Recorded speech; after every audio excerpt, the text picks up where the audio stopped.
네, 어려운 과학 기사 쉽게 풀어보는 과학 기사를 부탁해 과기부 순서입니다. 자, 오늘도 엑소라는 이름으로 활동하고 있는 과학 커뮤니케이터 이선호님과 함께 하겠습니다. 어서 오세요, 엑소님. 네, 반갑습니다. 예, 자, 오늘은 어떤 기사 가져오셨는지 바로 보죠. 네, 오늘은 낙뢰, 번개의 과학을 준비하였는데요. 예. 최근 이 강원도 양양 해변가에 이 떨어진 낙뢰로 한 명이 숨지고 5명이 다치는 큰 사고가 있었죠. 그런데 최근 기후변화로 인해 이 대기가 불안정해지고 강수량이 증가하면서 낙뢰 사고가 잦아지고 있다고 합니다. 예. 특히 이번에 낙뢰로 많은 분들이 다치거나 사망하시면서 많은 분들이 이 번개에 관심을 갖고 있는데 본격적인 이야기 들어가기 전에 이 번개가 왜 치는지 그 원리부터 한번 짚어보죠. 네, 사실 번개는 이 구름에서 만들어지는데요. 우리가 보는 구름이 다 똑같은 구름 같아 보여도 이 위치에 따라서 약간 다른 성분을 가지는데요. 예. 주로 아래쪽 구름엔 물방울이 많고 위쪽 구름에는 얼음 알갱이가 상대적으로 많습니다. 예. 이러한 구름들은 유체라서 끊임없이 움직이고 이로 인해 이 물방울과 얼음 알갱이가 서로 부딪히면서 얼음 알갱이가 물방울에게 전자를 빼앗기게 됩니다. 즉 전자를 빼앗긴 위쪽 얼음 구름은 양전하를 띠게 되고요. 물방울이 많은 아래쪽 구름은 전자를 많이 가지게 되어 음전하를 띠는 구름이 됩니다. 이렇게 막대한 양의 전자가 한쪽 구름에 쌓이게 되고 상대적으로 양전하를 띠는 땅으로 정전기 유도 전하가 생겨서 번개가 만들어지고 지상으로 내리꽂히게 되는 것이죠. 예. 이러한 번개는 사실 정전기의 원리와 같습니다. 아주 거대한 정전기로 볼 수 있는 거죠. 예, 아주 거대한 정전기다. 사실 뭐 제가 알기로는 이 정전기도 사실 전압이 굉장히 높은 걸로 알고 있는데 제가 정전기를 이렇게 만지면 따끔하긴 해도 다치진 않는단 말이죠. 네. 이 번개 같은 경우에는 얼마나 그 충격이 강하길래 이렇게 인명사고까지 나는 겁니까? 네, 사실 이 번개가 특히 위험한 이유는 번개의 줄기의 온도가 무려 27,000도 이상입니다. 예. 이는 태양 표면의 온도의 4배가 넘는 수준입니다. 얼마나 뜨거운지 여러분들도 감이 잡히시나요? 그리고 유명 애니메이션 캐릭터 포켓몬의 피카츄가 약 100만 볼트라는 기술을 쓰는데 번개의 전압은 이보다 1000배 이상 높은 약 수십억 볼트 이상이라고 합니다. 예. 물론 그 안에 전류도 수만 암페어에 이를 정도로 전류량도 많고요.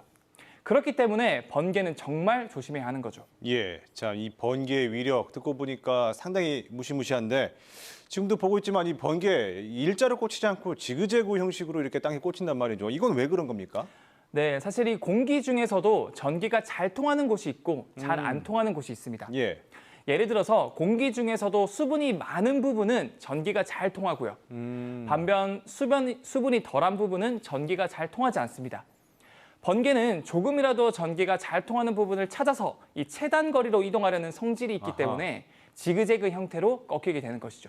예. 수분이 많은 곳을 쫓아가서 따라서 번개가 생긴다라는 말인데 그러면 이게 번개가 뭐 바다라든지 이런 곳에 내려 꽂히면 그 안에 살고 있는 생물들은 어떻게 되는 겁니까? 네, 사실 바다는 순수한 물이 아니라 전기가 아주 잘 통하는 전해질이 많이 포함되어 있습니다. 하지만 번개는 바다와 같이 전기가 잘 흐르는 이 도체를 만나더라도 도체 표면을 흐르는 성질이 있습니다. 표면. 즉 번개가 바다에 치면 수면으로만 번개가 빠르게 퍼져나가는 성질이 있는데요. 예.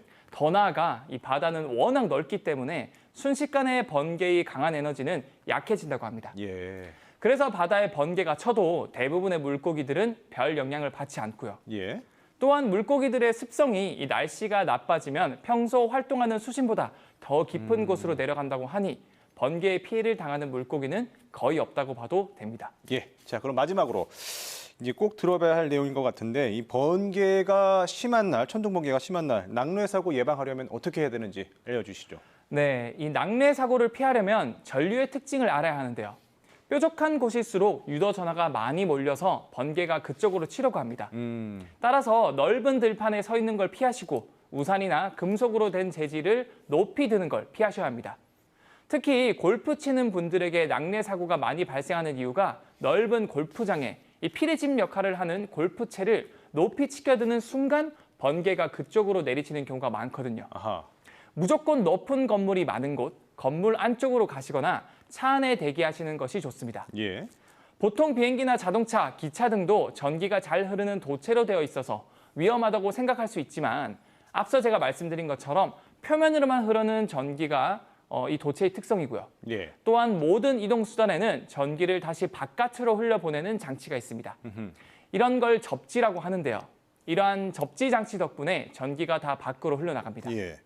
따라서 낙뢰를 피하시려면 우산이나 금속 재질을 높이 드는 걸 피하시고 차량이나 건물 안에 머무시는 것이 좋겠습니다. 예. 오늘도 이 번개와 관련한 내용 쉽게 풀어주셨습니다. 엑소님 고맙습니다. 네, 감사합니다.